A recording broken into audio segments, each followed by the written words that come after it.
UNICEF says nearly 12 million of them live in and around river systems where there's a high risk of life-threatening floods.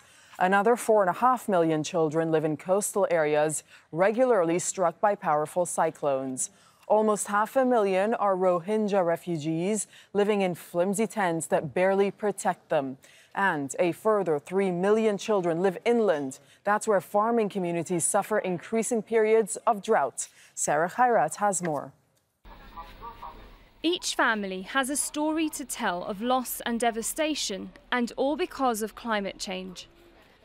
Muhammad left Bola Island in the Bay of Bengal, where rising water levels and floods are fast becoming the norm. We came to Dhaka because the river washed away our home. There's no work there, so I'm here to try and find one. I have a lot of loans to repay.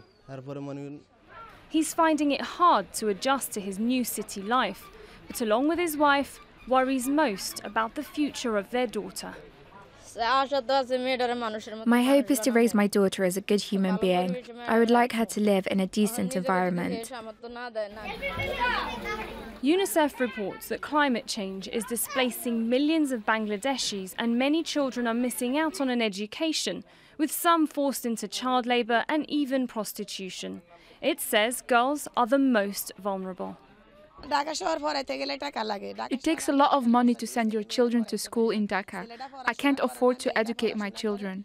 My son does not go to school. 2/3 of Bangladesh lies 5 meters above sea level, and the Bay of Bengal has one of the fastest rising sea levels in the world. Experts are warning that if nothing is done to reverse these changes, the consequences for the country's 160 million people will be dire. The global leaders have to commit that they have to do something serious in respect of emissions. They have to develop, they have to enhance their emission, that by the year 2050 or 2100, we have to go for a zero carbon emission, so that this is not only the Bangladesh will be saved, whole world have to be saved. The World Bank says by 2050, more than 13 million people in what it calls this highly climate vulnerable country will be displaced. That may be decades away, but for those living in Dhaka's overcrowded slums, it's a reality right now. Sara, Khairat, Al Jazeera.